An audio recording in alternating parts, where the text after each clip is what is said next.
함께 보셔야 할 말씀은 신약성경 요한계시록 4장 10절입니다.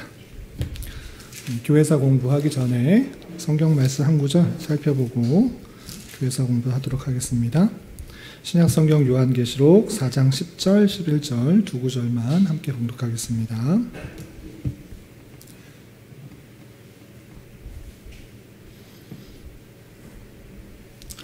4장 10절, 11절 시호 찾았어요? 4장 10절, 11절 같이 한번 읽어보도록 하겠습니다. 시작. 24장로들이 보좌에 앉으시니 앞에 엎드려 세세토록 살아계시는 이에게 경배하고 자기의 관을 보좌 앞에 드리며 이르되 우리 주 하나님이여 영광과 존귀와 권능을 받으시는 것이 합당하오니 주께서 만물을 지으신지라 만물이 주의 뜻대로 있었고 또 지으심을 받았나이다 하더라. 아멘. 요한계시록 4장의 말씀은 우리가 지난번에 요한계시록 한번 배웠었는데 천상에서 하나님께 어떻게 예배드리는지 천상 예배의 모습을 잘 보여주고 있는 것입니다. 우리가 이 땅에서 예배드릴 때 우리 매 주일날 오전 시간에 하나님 앞에 찬송하고 또 말씀 듣고 기도하는 그런 예배를 드리는데 우리가 천국 가면 어떤 예배를 드릴까? 성경에 다 쓰여놨습니다. 성경에 보니까 하나님께서 보좌에 앉으시고 그 주변에 내생물도 있고 24장로들이 그 주위를 둘러서 경배하고 있는 모습을 보였습니다. 천사들과 내생물과 24장로들이 밤낮 쉬지 않고 하나님을 찬송하는데 그 24장로가 누구일까라고 했을 때 24명만 장로 이것이 아니라 우리 시호 24장로가 누구인지 혹시 기억나세요? 신약과 구약의 하나님의 택하신 백성들이다. 그 상징하는 12의 숫자의 합이다. 이렇게 말씀드렸습니다.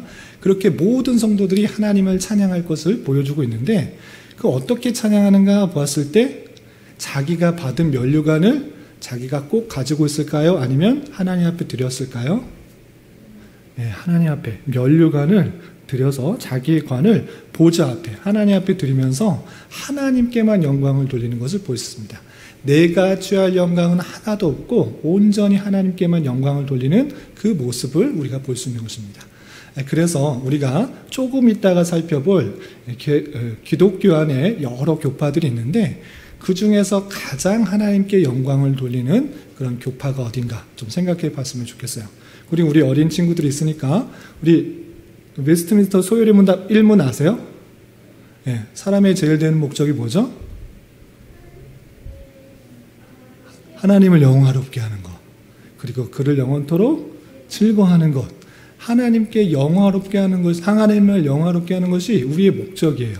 여러분들의 삶의 목적이 더 많은 돈을 가지고, 더 높은 집을 가지고, 더 높은 큰 집을 가지고, 좋은 차를 가지고 이런 것이 아니라 하나님께 영광을 돌리는 것, 하나님을 영화롭게 하는 것, 그것이 삶의 목표다라는 것입니다. 그러할 때 이 말씀이 아주 잘 연관되고 있는 것입니다. 여러분들의 삶의 목표가 하나님께 영광을 돌리는 것, 하나님을 영화롭게 하는 것이라고 할 때 기독교의 다양한 교파들이 이제 나오게 될 터인데 어떤 교파가 가장 하나님께 영광을 돌리는 것인지 좀 생각해 봤으면 좋겠고 실제 성경에서 그 24장로들이 하나님의 택하신 백성이 하나님께 영광을 돌리는 모습이 있을 때 정말 억지로 하나님께 영광을 돌리는 것이 아니라 정말 하나님께서 모든 것을 다 이루셨구나를 깨달았기 때문에 진심으로 하나님께 영광을 돌리는 것입니다. 그러한 신학이 어떤 신학인지 또 생각해보는 시간 갖도록 하겠습니다. 우리 지난주까지 혹시 지난주에 뭐 배웠는지 혹시 기억나세요? 기독교의 다양한 사상들을 배웠습니다. 개혁주의도 배웠고 루터주의도 배웠고 알미니안주의도 배웠고 신정통주의 이런 것도 배웠죠. 계몽주의 이런 사상들에 대해서 다 배웠는데 그런 사상들은 생각하는 성도들이 하나님을 믿는 사람들이 성경을 갖고 생각하는 이해하는 생각인데 그런 것들이 실제로 어떻게 드러나느냐라고 할 때 교회의 모습으로 드러나요. 사람들이 생각만 하지 않고 그런 생각을 가지고 교회를 이루어서 그런 특징을 가지고 교회를 섬기는 것입니다.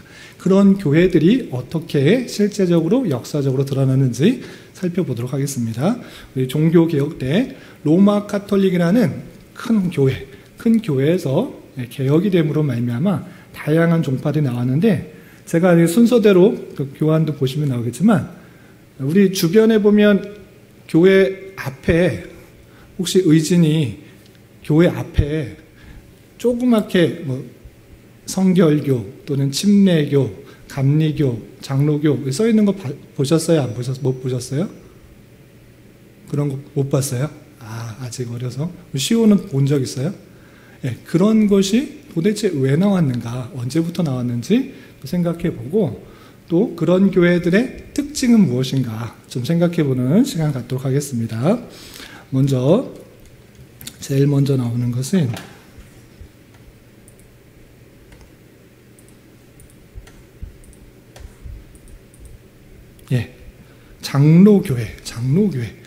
장로교회라는 말 우리 의진이는 들어봤죠? 장로교회 처음 잘 못 들어봤어요? 우리 시호는 들어봤어요? 장로교회가 뭔 것 같아요? 잘 말했어요. 장로가 있는 교회를 장로교회라고 그래요. 그 장로교회라고 했을 때 특별히 장로만 있다고 해서 장로교회가 아니라 장로들에 의해서 교회가 다스려지는 교회가 장로교회라고 해요. 그럼 장로는 어떤 사람이 장로냐라고 했을 때 가르치는 장로와 치리하는 장로 두 종류의 장로가 있어요. 가르치는 장로는 목사라고 하고, 또 치리하는 장로, 다스리는 장로를 그냥 일반 시무 장로라고 이렇게 표현합니다. 그래서 목사와 장로에 의해서 교회가 다스려지는 교회가 장로교회다, 이렇게 표현하는 거예요. 알겠어요? 요게 장로교회인데, 특별히 이 장로들이 시무 장로는 어떻게 선출되는가라고 했을 때 교인들의 투표에 의해서 노회에서 안수받아서 교회에 세워지게 되는 것입니다. 언제부터 생겼는가? 장로교회가 언제부터 생겼는가? 이것을 잘 알아두시기 바랍니다. 장로교회가 독자적인 형태를 갖추게 된 것은 종교개혁이 일어난 이후였던 것입니다. 중세시대 때, 우리 오랜 동안 중세시대의 부패들을 배웠는데, 교황제도가 비성경적이다라는 것을 깨달은 종교개혁자들 우리 많이 배웠습니다. 칼빈도 배우고, 루터도 배우고, 츠빙글리도 배우고, 또 여러 신학자들 배웠죠. 그 사람들이 교황제도가 잘못했다라는 것들을 알고, 성경적인 그런 교회는 어떤 교회인가라고 했을 때 종교개혁자들은 장로들에 의해서 다스려지는 것이 성경적이다, 이렇게 깨달았던 것입니다. 그래서 종교개혁자들이 그러면 성경대로, 성경에 있는 장로 제도를 그대로 교회에 적용해서 교회를 다스려야겠다라고 세워진 것이 장로교회인 것입니다. 그러니까 중세시대에서 제일 먼저 개신교로 바뀌었을 때 제일 먼저 자리 잡은 것은 어떤 교회다? 장로교회. 우리가 지금 대한예수교 장로회에 있는 것입니다. 가장 먼저 등장한 것이 장로교회고, 이것을 가장 체계적으로 잘 정리한 사람이 누구일까요? 칼빈이 잘 정리를 했던 것입니다. 그리고 칼빈이 스위스 제네바에서 장로 제도를 구체화시켰다 되어 있고, 그리고 1559년 프랑스의 이천교회가 칼빈의 주장에 의해서 장로회를 받아들였고, 네덜란드에서도 1563년 앤트워프에서 장로교회가 창설되었는데, 네덜란드에서는 장로교회다라고 하지 않고 무엇이라고 불렀을까요? 개혁교회. 그래서 지역마다 부르는 명칭이 약간씩 차이가 있습니다. 그래서 장로들에 의해서 다스려진다라고 했을 때 그 장로의 특징들을 더 강조하는 나라들에서는 장로교회라고 표현했고, 그것이 아니라 물론 장로들에 의해서 다스려지는데 그들이 갖고 있는 사상, 장로들이 교회를 다스려야 된다라고 생각이 어디서 나왔는가라고 했을 때 종교개혁에서 나왔기 때문에 개혁교회, 이렇게 이름이 붙여진 것입니다.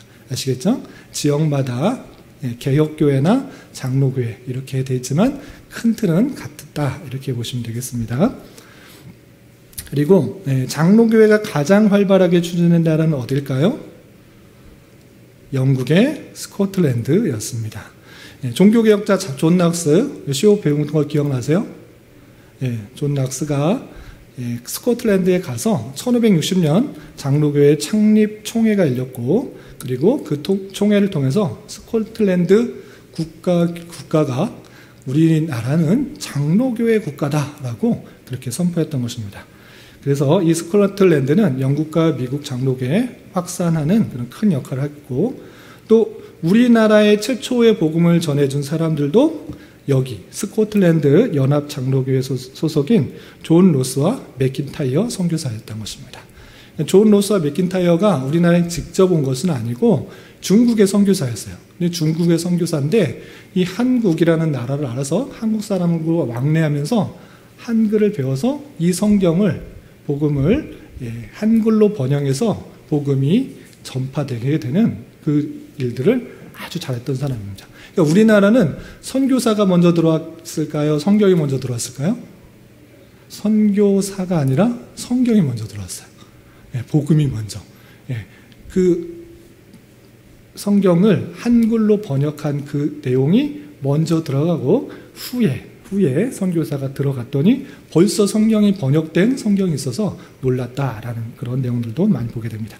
어쨌든 처음 복음이 들어가게 했던 그 번역 성경을 만들었던 사람이 존 로스와 맥킨타이어 선교사인데, 이분이 어느 나라 사람이었다고요? 스코틀랜드 장로교회 사람들이었다. 그러니까 우리나라 처음 복음이 들어온 시초를 보면 장로교회 선교사의 영향이 있었다라고 생각해 두시면 되겠습니다. 장로교회 교리 특징은 무엇인가? 우리 강도사님을 통해서도 배우시고, 또 주일 오후 시간에 교리 공부 시간에도 계속적으로 배웠고, 우리 수요 성경 공부 시간에도 배웠는데 어떤 것들이 특징이 있는지 한번 보도록 하겠습니다. 우리 졸릴 수 있으니까 우리 1번부터 6번까지 하나씩 한번 읽어보겠습니다. 첫 번째 특징, 시작. 각 사람의 구원은 그리스도 안에서 하나님의 절대적인 주권에 의해 이루어진다. 구원이 사람에 의해서가 아니라 하나님의 절대적인 주권에서 이루어진다는 것이 장로교회 교회의 특징인 것입니다. 자, 2번 같이 읽습니다. 시작. 각 신도의 구원은 영원한 하나님의 뜻의 일부이다. 구원은 하나님의 뜻, 하나님의 주권 가운데 있다. 하나님의 예정 가운데 있다라는 것이고요. 3번 같이 읽습니다. 시작. 구원은 하나님의 은혜이며 믿음에 대한 상급이 아니다. 구원은 믿음을 가졌기 때문에 그것에 대한 보상, 사람이 믿었기 때문에 그것에 대한 대가 이렇게 주는 것이 아니고 오직 하나님께서 주신 선물이다. 무엇을 보고 주는 것이 아니라, 상급이 아니라 하나님께서 거저 주시는 선물, 은혜다라고 하는 것이고요. 4번도 같이 읽습니다. 시작. 인간은 스스로 자신을 구원할 수 없다. 스스로 구원할 수가 없고, 또 5번 시작. 중생은 유일하신 하나님의 역사이다. 6번 한 번 구원받은 자는 언제나 구원받은 자로 있다. 이 내용들 쭉 봤을 때 사람의 힘, 사람의 공로, 사람의 어떤 것이 들어가는 것이 아니라 오직 하나님께서 택하신 백성에게, 하나님의 뜻하신 그 계획하신 백성에게 은혜로 주시고, 또 주권으로 주시고, 또 끝까지 인도하시는 하나님의 놀라운 은혜를 볼 수 있습니다. 이렇게 장로교회는 개혁주의 사상, 우리가 배운 것처럼 정말 하나님께만 영광을 돌려지는 그런 신학이다. 그리고 그런 교회로 드러난다라는 것입니다. 그럼 이 내용들이 6가지 특징인데 어디에 잘 요약되어 있을까요? 튤립. 이제 익숙하시죠? 튤립 이제 낯설지 않으시죠? 도르트웨이에서 알미니우스를 정제할 때 정리되었던 이 튤립에 잘 정리되었던 것입니다. 인간의 전적 타락, 하나님의 무조건적인 선택, 제한 속죄, 불강력적 은혜, 성도의 견인, 이렇게 5가지의 내용이 장로교에 아주 잘 정리된 특징이다. 이렇게 알 수 있는 것입니다. 다른 것은 다 외우지 못하도 튤립, 네덜란드의 국화가 뭘까요? 튤립. 그 네덜란드의 국화를 가지고 약자를 만들어서 외우기 쉽게 이렇게 해놓은 것입니다. 자, 다음 알 것은 영국 국교예요. 영국 국교회 혹시 들어보셨어요? 영국에만 있는 독특한 교회 모습이 있는데, 쉽게 말하면 겉으로 보기에는 카톨릭인데 그 내용은 종교개혁, 개신교의 내용을 갖고 있어요. 역사적인 조금 독특성 때문에 영국의 교회는 겉으로 예식하는 것, 예배 드리는 형식은 카톨릭하고 비슷한데 그 말하는 설교의 내용을 보면 카톨릭하고는 달라요. 개신교, 종교개혁자들이 주장했던 그 믿음으로 말미암는 구원, 그 내용들이 잘 드러났던 것입니다. 왜 그렇게 되었는지 잠깐 그 기원을 보도록 하겠습니다. 영국 국교인 성공회는 로마 카톨릭에서 분리되어 나온 교파로서 1534년 영국 왕 헨리 8세 때 국회에서 영국 교회가 교황에 종속되지 않음을 선포함으로 시작되었다 그랬습니다. 그 내용을 그냥 간단하게 설명하면 영국의 왕과 교황이 사이가 나빴어요. 그래서 교황의 말을 따르지 않고 서로 싸워서 나는 교황의 말을 듣지 않겠다. 그래서 영국의 왕이 나는 교황의 그 지시들을 안 따르겠다. 그러면 나는 너를 파문하겠다. 서로 관계가 끊어져서 계속 드려왔던 그 예배 형식은 천주교의 예배 형식을 드렸지만 그 내용들은 종교개혁, 루터와 칼빈의 종교개혁 사상들이 영국에 많이 전파되었기 때문에 그 내용들을 따라서 새롭게 생긴 내용들이 영국 국교회다. 그래서 성공회라고 이렇게 표현하기도 합니다. 영국 교회의 모습 아시겠죠? 그런데 이것이 우리나라에도 있을까요, 없을까요? 영국 성공회가? 있어요. 영국 성공회가 들어왔는데 언제 들어왔나 봤을 때 1885년 영국 성공회에 중국 선교사인 울프 신부가 2명의 선교사와 부산 지역 선교를 시도하였고 1889년 영국 캔터베리 대주교의 지시로 영국 해군 군종 신부가 1890년 한국의 첫 선교사로 입국하여서 본격적인 선교가 시작되어서 그 우리나라로 전파되게 되었습니다. 아주 널리 퍼지지는 않았는데 곳곳에 성공회가 있는 것을 볼 수 있습니다. 나중에 기회가 되면 그 여행지를 한번 찾아보는 그런 일도 있을 것 같습니다. 그리고 또 한 가지 생긴 것, 세 번째로 생긴 종파는 어떤 종파일까요? 침례교회. 침례교회가 어떻게 생겼는가? 그 내용을 한번 보도록 하겠습니다. 침례교회, 침례라는 말 들어보셨나요? 침례? 세례가 있고 침례가 있는데 세례와 침례는 어떤 차이가 있을까요? 몸을 완전히 단 것을 침례라고 하고 세례는 머리에 물을 뿌리는 것을 통해서 세례 받는 것을 세례라 하는데 세례를 행할 때 꼭 물에 들어가야 된다라는 것들을 강조하는 그 교파를 침례교회, 침례파 이렇게 표현하고 있는 것입니다. 언제 어떻게 나왔는가라고 했을 때 이것도 영국에서부터 나왔어요. 아까 영국 국교회가 있었잖아요. 영국에서 어떻게 되는가라고 했을 때 1608년 영국의 핍박을 피해 홀란드의 암스테르담으로 망명해온 비영국 교도들은 영국교 목사였다가 청교도가 되어서 그것으로 망명했던 요한 스미스의 지휘 밑에서 처음으로 베프티스파를 설립했어요. 침례교파를 선거했던 것입니다. 그러니까 영국에서 왔던 목사님 그리고 영국 국교회, 영국 국교회 싫어했던 사람들이 모여서 만든 파가 무슨 파다? 침례교파다.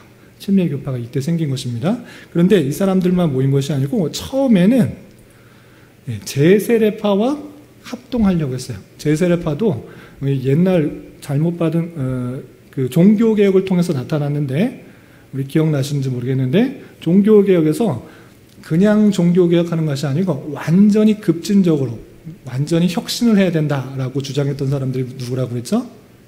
제세례파. 종교개혁을 하는 데 있어서 국가도 전복하고 또 교회도 완전히 부시고 다시 만들어야 된다.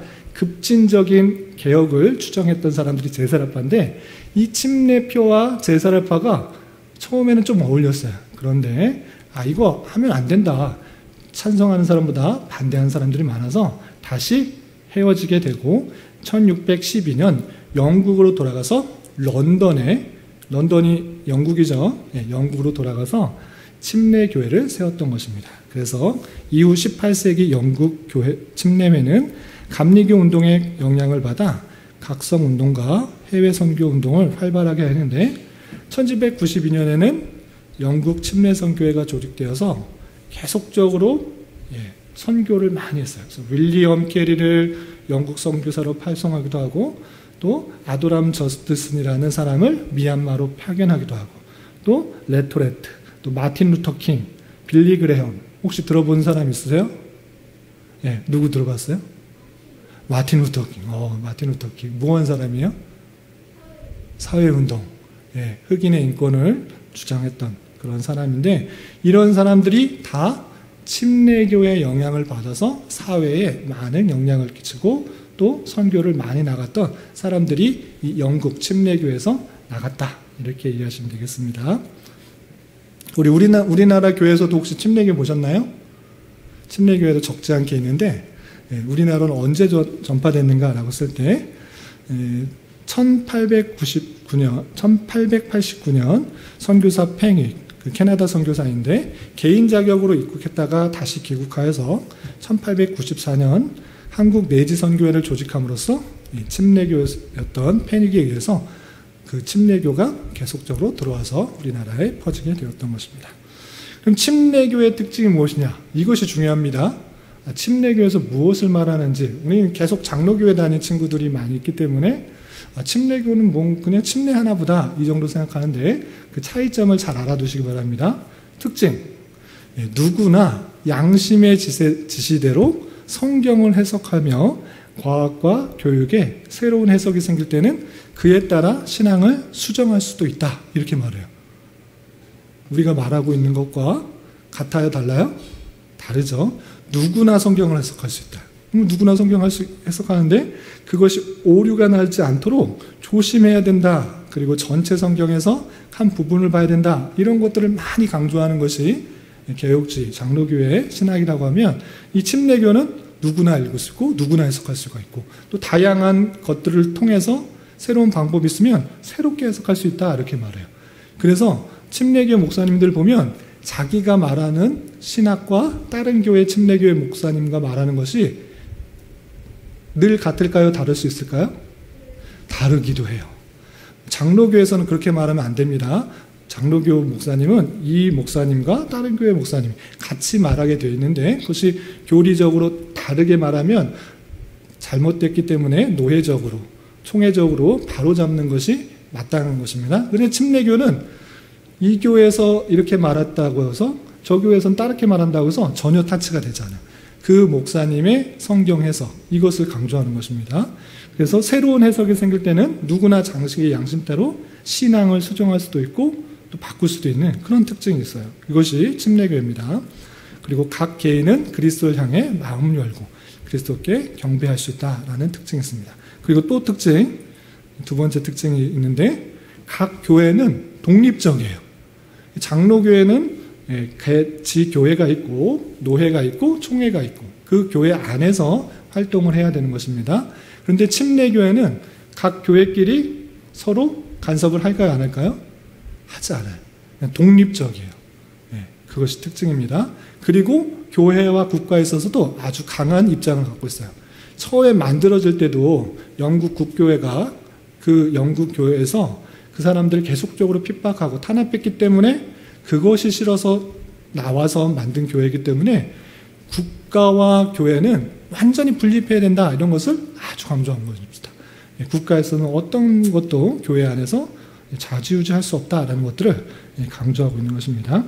그리고 모든 신앙 문제에 있어서 종교적 자유가 주어져야 된다라는 것들을 하고 가장 강조되는 것은 무엇이냐? 침례교회는 유아 세례를 인정할까요? 인정하지 않을까요? 인정하지 않아요. 유아 세례는 비성경적이다. 세례받는 것은 자신이 믿음으로 내가 예수 그리스도를 받아들인다, 믿는다, 구세주로 고백하는 것을 인정하기 위해서 많은 사람들에게 세례를 주는 것인데 유아는 태어나자마자 무슨 말을 할 수 있냐, 무엇을 이해할 수 있느냐, 이것은 자신의 신앙 고백이 없기 때문에 세례를 줄 수 없다 말해서 침례교회는 유아 세례를 준다 안 준다? 안 준다. 주지 않는다. 그리고 형식만으로 받는 세례는 아무 소용이 없다라고 말을 하고, 또 세례 예식도 전신의 물에 담그는 침례를 해야 된다 이렇게 말을 합니다. 그래서 이 특징들, 몇 가지 특징들 아시겠죠? 유아 세례를 인정하지 않고 각 교회가 독립적이고 성경 해석도 개인이 할 수 있고 새롭게 바꿀 수가 있고 국가와 교회가 완전히 분리된다라는 것들을 강조하고 있는 것이 이 침례교회 특징입니다. 아시겠죠? 자, 그리고 감리교회. 이 감리교회가 아주 중요한데, 이 감리교회의 특징과 어떤 사상이 만나게 되는지 한번 맞춰보세요. 이 감리교회의 그 기원부터 보겠습니다. 감리교회는 요한 웨슬레의 신학과 신앙으로 바탕으로 형성된 교회입니다. 요한 웨슬레가 세웠다라고 할 정도로 그 영향이 큰 것입니다. 마치 장로교에서 많은 기틀을 칼빈이 닫고 정리한 것처럼 감리교는 요한 웨슬리, 존 웨슬리가 기틀을 잡은 것입니다. 그러면 그 웨슬리가 어떻게 이 감리교회를 세우게 되었나 쭉 보도록 하겠습니다. 여기도 마찬가지로 영국입니다. 영국. 계속된 영국 국교의 타락에 회의를 느낀 요한 웨슬리는 1719년 옥스퍼드 대학 안에서 몇몇 신앙 동지회와 신성 클럽을 만들고 성결한 생활, 성경, 신앙 연구, 빈민, 병자, 죄수 방문, 전도를 하는데 힘썼는데, 이들이 규칙적으로 모임을 갖자 그 사람들을 규칙주의자라고 부르면서 이 감리교회가 파생되었던 것입니다. 이 감리교회는 메소디스트 처치라고 하는데, 이 메소디스트가 무엇인가라고 했을 때는 규칙주의자예요. 이 규칙을 왜 지켰는가라고 했을 때 요한 웨슬레가 영국 국교회의 많은 부패와 타락들, 잘못되는 것을 보고 그가 다니는 학교 안에서 우리 신앙을 잘 지켜가자. 그래서 신앙 동지회, 또 홀리클럽을 만들어서 열심히 성경을 보고 열심히 신앙생활 하자, 또 열심히 봉사하자, 이런 운동을 아주 적극적으로 열심히 그렇게 했던 것입니다. 그랬더니 사람들이 무엇이라 불렀어요? 메소디스트, 규칙주의자, 원리주의자다, 이렇게 말을 붙여서 그 웨슬리의 모습을 따르는 사람들이 감리교회로 생겼던 것입니다. 그런데 진정한 의미에 있어서 감리교회는 그 후인 1738년이라고 할 수 있습니다. 이 1738년에 어떤 일이 있었냐? 요한 웨슬레가 그냥 그 영국 국교의 부패에 반해서 그냥 성경 열심히 읽고 또 봉사 열심히 하고 또 열심히 생활하자라는 그런 데서 거친 것이 아니고 영적인 회심이 일어났습니다. 그래서 1738년에 집회에 참석해서 구원받기 위해서는 그리스도만이 필요하다는 사실을 깨닫고 놀라운 신앙 체험을 하게 되었는데, 그 예수 그리스도의 그 사랑을 깨달아서 그냥 형식, 습관, 성경 열심히 보고 나의 열심이 아니라 그리스도의 은혜가 필요하다, 그리스도의 십자가 보혈이 필요하다는 것들을 완전히 깨달아서 더욱더 열심히 그 자신의 사상들을, 자신이 노력했던 그 원리주의적이고 또 원칙주의적인 그 행동을 했던 것입니다. 그런데 웨슬리를 따르는 숫자가 증가하자 영국 교회가 이들이 설교하는 것을 금지시켰어요. 그리고 웨슬리는 영국 교회를 떠날 마음이 없었으나 런던 감독이 1784년 미국으로 파견할 설교자 코크에게 안수하기를 거부하자 메소디스트라 불리는 사람들의 연회를 조직하고 할 수 없이 스스로 안수하여 보냄으로써 영국 교회와 분리하게 됐던 것입니다. 계속적으로 그 메소디스트가 늘어나고 다른 사람들이 많았는데 계속적으로 설계할 수 없게 되자 어쩔 수 없이 미국으로 가서 또 감리교회 내용들이 퍼지게 되었다라는 것입니다. 그리고 그들이 열심히 그런 사회봉사를 했던 것처럼 종교사업, 교육, 의료, 사회 각 방면으로 그리스도의 정신들을 바탕으로 한 사업들을 열심히 진행해서 산업혁명의 여러 가지 위기에서 구원했다라는 좋은 평가를 받고 있습니다. 그런데 이렇게 감리교가 갖고 있는 사상들, 그 전에 우리나라는 어떻게 전파되었는가라고 했을 때 1884년 미국의 감리회에서 일본 주재 선교, 일본에 살고 있었던 선교사가 1884년에 내연하여서 고종, 그때 당시에 왕이었던 고종을 방문하여서 선교할 수 있도록 허락을 받은 것에서부터 시작됐습니다. 그리고 한참 후에 미국 감리회에서 해외 선교부가 아펜젤러를 통해서 병원을 세우도록 해서 감리교가 더욱더 확장하게 되었던 것입니다. 그리고 스크랜튼 부인 등이 한국으로 파송되어서 특별히 인천 지역에, 우리가 지역 인천 살고 있는데 인천 지역에 감리교회가 많이 들어왔습니다. 이 아펜젤러, 언더우드가 같은 시기에 들어왔던 것입니다. 이 감리교회가 중요한 것은 우리가 갖고 있는 신학과 완전히 다른 신학의 모습들을 보이고 있기 때문입니다. 어떤 특징이 있는가? 우리 여러 가지가 있는데 첫 번째 1번 같이 한번 읽어보도록 하겠습니다. 시작. 무제한적 보편적 속죄, 즉 인간을 위한 하나님의 은혜는 우주적이며 무차별한 것임을 믿는다. 하나님은 모든 사람을 위하여 그리스도를 보내셨으며 아무도 멸망하기를 원하시지 않는다.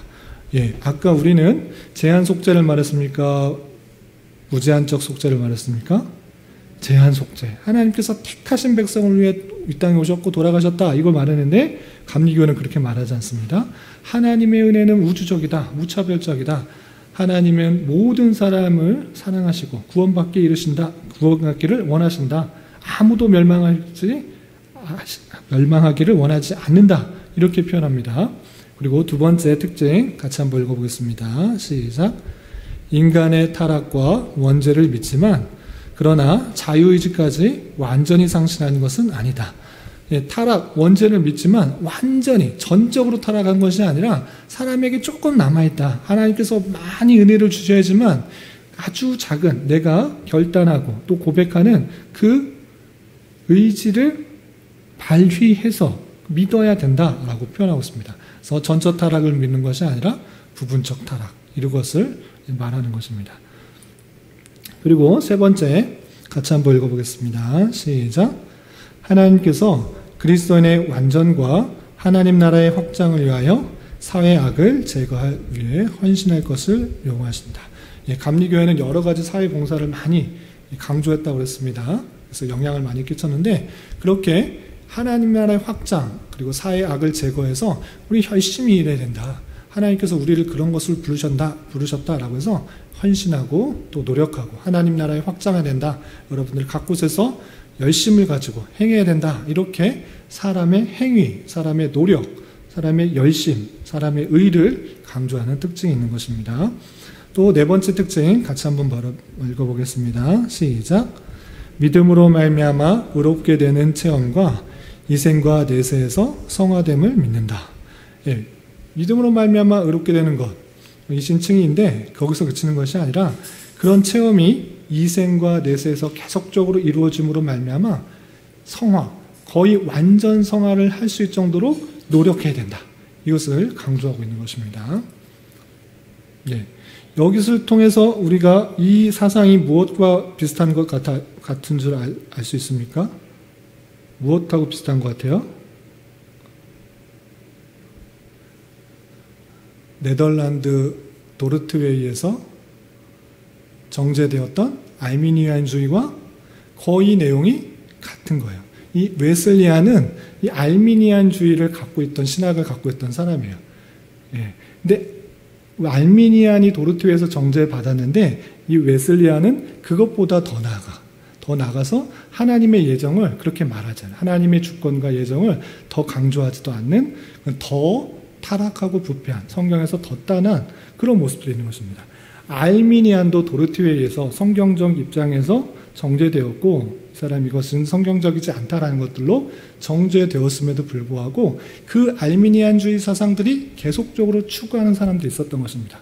그 사람들이 특별히 알미니안주의를 갖고 있었던 사람 중에 웨슬리안이 자기의 생각과 뜻으로 열심, 인간의 열심, 또 은혜, 또 성화 이런 것들을 강조하면서 나와서 만들었던 것이 메소디스트 처치, 감리교라 이렇게 이해하시면 됩니다. 그래서 감리교, 웨슬리안주의에서 파생된 것들이 무엇인가?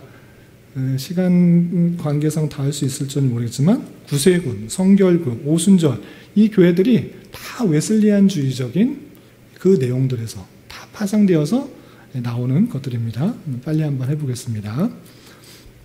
다음 구세군. 구세군이란 것 들어보셨나요? 우리 겨울만 되면 딸랑딸랑 하면서 사랑의 모금을 합니다라고 복장, 군인 복장을 입은 사람이 종소리 치면서 모금을 하는 운동 있잖아요. 그 사람을 무엇이라고 그러죠? 구세군. 구세군 하는데 그것만 하는 것이 아닙니다. 어떻게 생겨났고 또 무슨 일들을 많이 하는지 좀 보도록 하겠습니다.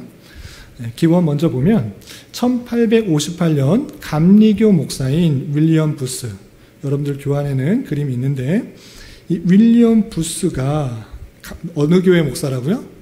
감리교 목사. 감리교의 신학사상을 갖고 있는 목사입니다.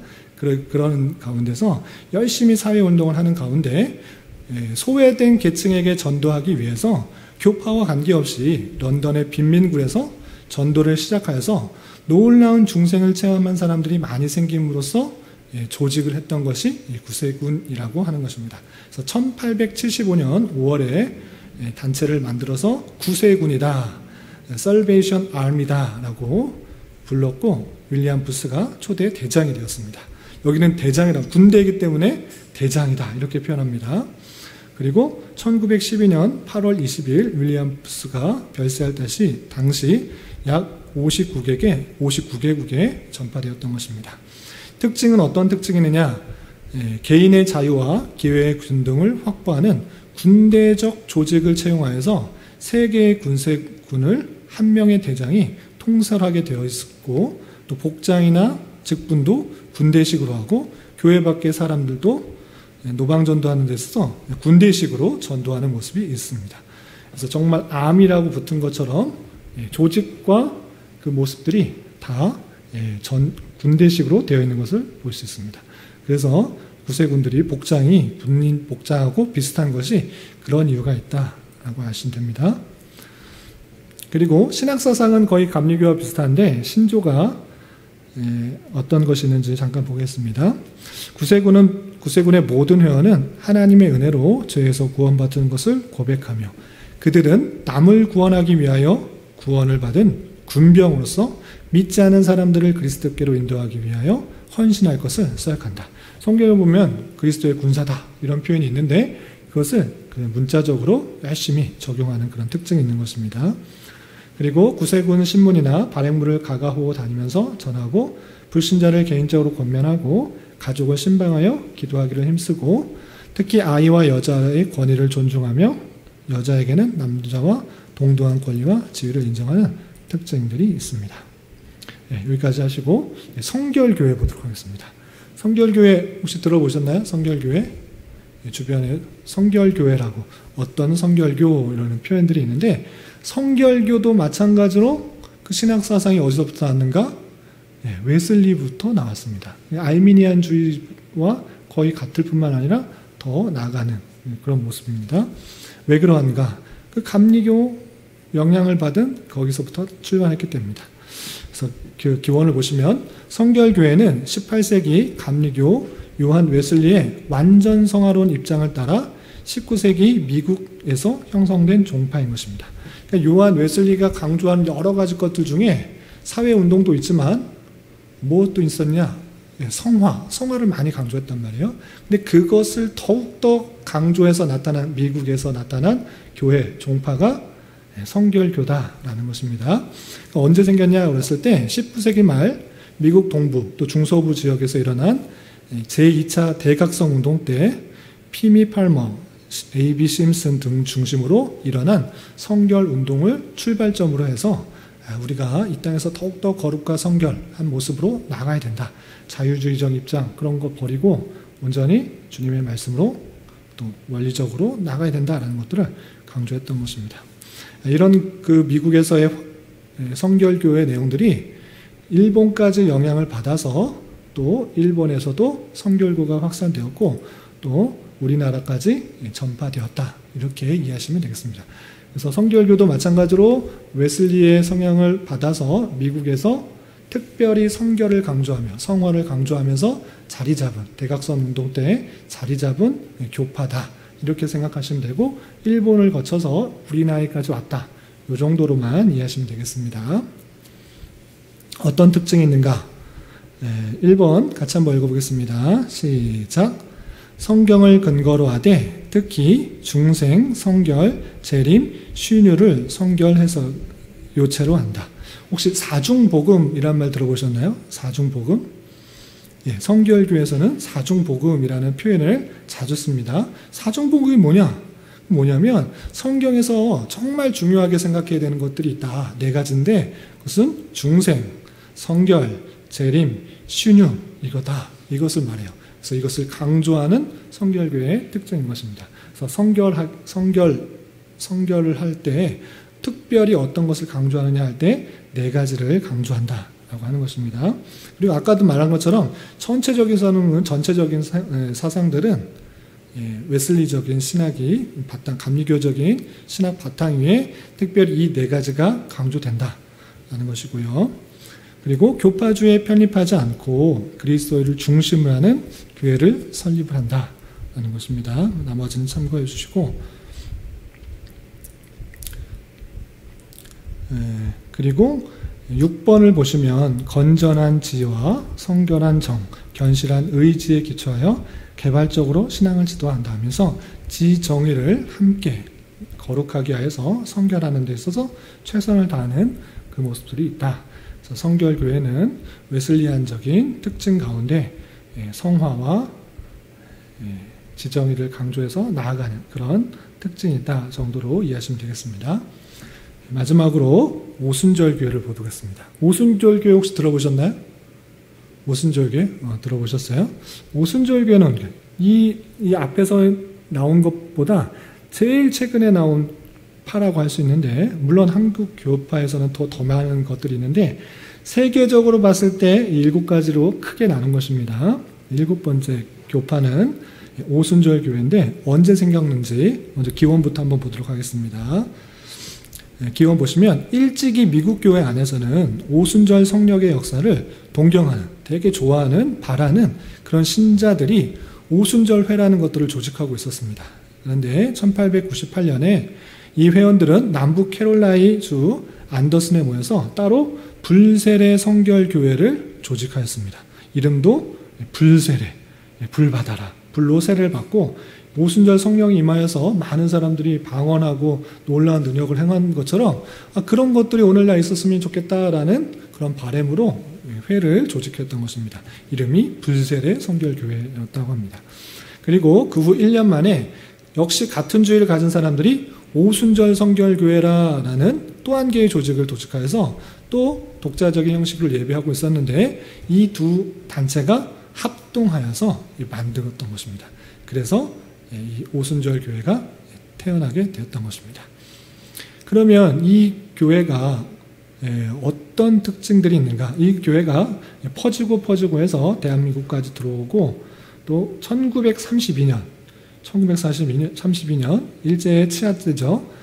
서빙고 교회가 첫 번째 우리나라의 오순절 교회가 들어온 것이고 그리고 오늘날에 있어서 세계 복음이 가장 많이 전파되는 그 교회의 특징을 보면 물론 이단도 많이 전파되고 있는데 교파 중에서는 오순절 교회의 그런 모습들이 가장 빠른 성장 추세를 보이고 있다고 합니다. 어떤 특징이 있는가라고 했을 때 이 교인들, 오순절 교회는 대부분이 감리교회나 침례교회에서 들어온 사람이므로 모든 점에 있어서 이 교회들의 형식이나 교리를 채용하고 있습니다. 사상적으로는 웨슬리안적이고 또 교회적으로는 침례교회, 통치적으로는 침례교회의 특징들이 있는 것입니다. 그런데 특징이 무엇이냐? 오순교회의 특징이 무엇이냐? 아주 교회 예배가 이른바 뜨거워요. 열정적이에요. 소리치면서 기도하고 손뼉을 치면서 기도하고 때로는 마구 뛰면서 방언을 하기도 해요. 그리고 은사를 많이 강조해서 성령을 받아서 병이 치유되는 것들, 또는 성령을 받아서 방언을 하도록 하고 성령을 받아서 예언을 하도록 하는 이런 은사주의를 많이 강조하는 교회가 오순절 교회다. 이렇게 이해하시면 되겠습니다. 그래서 오순절, 예, 맞습니다. 예, 바로 뒤에 이어지게 되는데, 그런 오순절 교회에 나타나는 것이 이제 순복음 교회로 나타난 것입니다. 예, 하나님의 성회라고 하는 순복음 교회인데, 이것은 그 오순절 교회 중에 하나의 그런 교파라고 할 수 있는 것입니다. 그래서 이 교파는 뭐 오순절 교회 중에 하나라고 생각하시면 되는데, 1914년 미국에서 오순절 교회 목사들과 복음주의파 목사들이 더욱더 열렬한 복음전도 사업 위에 합동하였는데, 그렇게 생긴 것이 하나님의 성회, 순복음 교회다. 이렇게 이해하시면 되겠습니다. 그리고 이 사람의 신학은 마찬가지로 알미니안주의의 신학을 가지고 있는 것입니다. 그래서 이 교리의 내용을 보면 성경의 무호성과 영감을 굳게 믿지만, 사람은 타락되었지만 그리스도로 말미암아 속량을 받는다. 이것도 맞고 같이 말하는 것인데, 성령으로 세례를 받음과 방언을 믿습니다. 그러니까 세례를 받으면 방언을 해야 된다. 이렇게 말을 해요. 그러니까 세례 받은 표가 방언으로 드러나야 된다.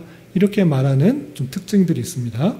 그리고 세상과 짝하지 말고 거룩한 생활을 해야 된다. 이것은 뭐 공통적이라고 할 수 있는데, 하나님의 능력으로 병 고침을 받을 수 있다. 오늘날에도 신용, 이것을 강조하는 교파가 어딘가 할 때 순복음, 오순절 교파의 그 내용들이 오늘날에도 오순절에 그런 놀라운 성령의 능력들이 동일하게 일어날 수 있다라는 것들을 강조하면서 이렇게 행하는 것입니다. 그래서 성령으로 세례를 받은 후에는 방언의 은사를 받는다, 이렇게 받아야 된다라고 하면서 방언의 은사를 사모하도록, 성령 받았으면 방언해야지, 방언 못하면 어떡해? 라고 해서 방언 못한 사람은 믿음이 약한 사람처럼 취급하는 경향이 이 오순절 교회, 또 순복음 교회 교파들에서 종종 드러나는 현상들입니다. 우리는 그런 그것을 강조하진 않고, 하나님께서 하시면 하는 것이고 안 하시면 안 하고, 특별히 그런 특별한 방식으로 오순절날 그렇게 놀라운 역사가 일어난 것은 계시다. 성령 하나님께서 이 땅에 드러나셔서 사역하시고, 유대인들에게만이 아니라 이방인에게 하나님의 택하신 백성들을 부르시기 위한 그런 계시적인 측면에서 그렇게 역사하신 것이지, 오늘날에도 동일하게 반복돼야 된다, 이것을 말하지 않습니다. 그래서 계시의 종결성을 말하기 때문에 이렇게 꼭 병이 고쳐져야 되고 신유가 일어나야 되고 이것을 반복해야 된다, 이렇게 표현하는 것은 조심스럽다, 이렇게 말하는 것입니다. 성경 전체의 내용을 봤을 때 우리가 그 내용들을 사도행전의 그 일이 있다라고 해서 똑같이 해야 되는가? 그렇지 않고, 요한계시를 봐도 히브리서를 봐도 그 계시 내용은 이제 그쳤기 때문에 덧붙이거나 추가할 수 없다라는 것들이 성경 전체의 내용으로 믿는 것입니다.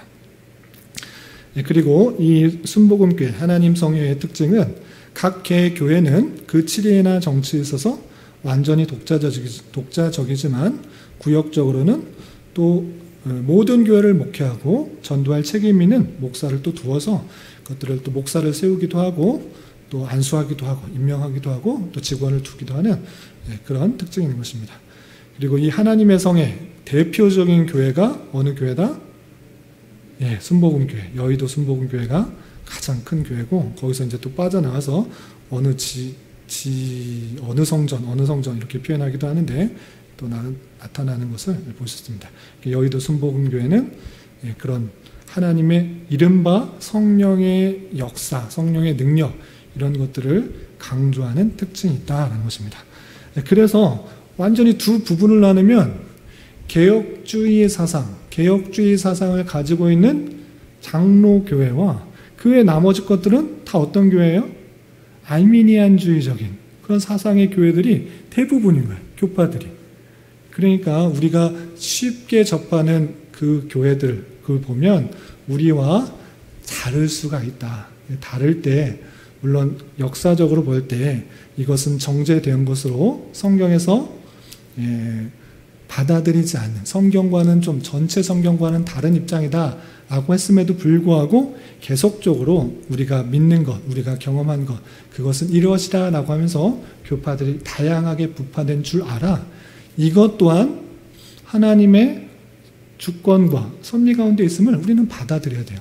그래서 그들을 대해서 정죄하기보다는 그들과 있어서 더 성경적인 것이 무엇인가를 알려주고 더 하나님께 영광이 돌려지는 것이 무엇인가, 이것을 함께 논의할 수가 있었으면 좋겠고, 그들도 하나님의 은혜 가운데 그들도 예수님 믿고 구원받기 때문에 구원받는 데는 크게 문제가 없지만 성경을 우리가 잘 이해하고 자기 뜻과 자기 생각과 자기 마음대로 성경을 보고 이해하고 한 부분을 끄는 것이 아니라 전체 하나님께서 주신 성경에 따라서 바로 이해하고 또 하나님께 더욱더 영광을 돌리는 것이 무엇인가를 생각해 볼 때 우리는 역사적 전통이 있는 그 개혁교회 또는 장로교회의 모습 가운데 있다는 것을 자부심을 가지고 또 다른 것들에 대해서 이해하고 용납하고 또 내가 가지고 있는 좋은 것, 장점들을 그들에게 전할 수가 있어야 될 것이고, 또 그들이 우리가 갖고 있지 못하고 있는 그런 모습들, 연약한 모습들을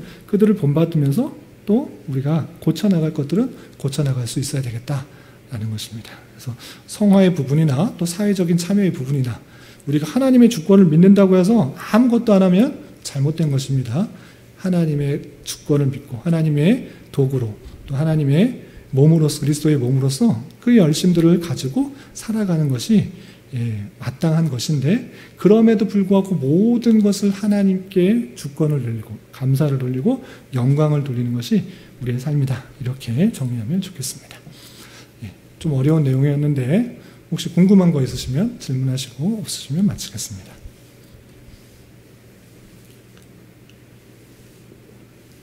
주요 이제 교회 여러 가지 교파들에 대해서 어느 정도는 이해되죠. 이름만이라도 알아주시면 좋고, 이름 속에 그 내용들이 잘 드러나기 마련이니까 그 생각을 가지고 또 차이점을 아시고, 우리가 믿는 장로교회는 가장 성경 중심적이고 성경적이고 하나님께 영광이 들리는 신학인 줄 알아. 하나님께 감사하고 또 내가 받은 은혜, 구원, 모든 것을 하나님께 감사하는 그런 신학인 줄 알아. 또 그것을 실제 삶으로 열심히 노력하는 실천적인 삶이 항상 뒷받쳐져야지 올바르게 세워질 수 있다는 사실들을 기억했으면 좋겠습니다. 그럼 기도하고 마치겠습니다. 하나님 아버지 감사합니다. 오늘 수요 성경 공부를 통하여서 하나님께서 역사 속에서 또 종교개혁 이후에 신학 사상을 가지고 어떤 교파들이 또 나오게 되었고 또 세계에 어떤 영향을 미쳤는지 잠깐 생각해 보았습니다. 하나님께서 주신 말씀들을 내 생각과 판단에 따라서 적용하는 것이 아니라 하나님께서 주신 말씀 그대로를 이해하기에 힘쓰게 하시고 우리의 삶의 모든 목적이 하나님을 영화롭게 하는 것이 될 수 있도록 주님께서 인도하여 주시고, 하나님께서 보이지 않는 손길로 모든 것을 주관하고 역사하시는 것을 통하여서 하나님의 또 위대하심과 또 영화로우심과 선하심과 인자심을 잘 경험할 수 있는 우리 모두가 될 수 있도록 인도하여 주시옵소서. 주님, 성도의 가정 가운데 새 생명을 허락하신 하나님 감사드립니다. 아이가 잘 자랄 수 있도록 주님께서 인도하여 주시고 또 산모가 잘 회복될 수 있도록 인도하여 주시며, 또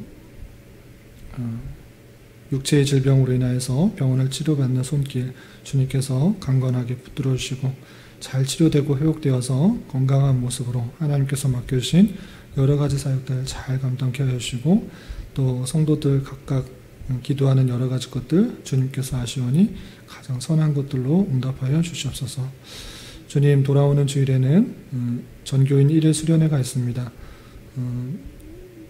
수련회를 통하여서 성도가 서로 교제하고 친밀한 나눔을 할 수 있도록 인도하시고, 이 기회를 통해서 주님의 교회가 한 걸음 더 전진하고 성숙하며 발전할 수 있는 계기가 될 수 있도록 은혜를 더하여 주시옵소서. 돌아가는 발걸음도 안전하게 지켜보아 주실 것 믿사오며 이 모든 말씀 예수님의 이름으로 감사히 기도드리옵나이다. 아멘.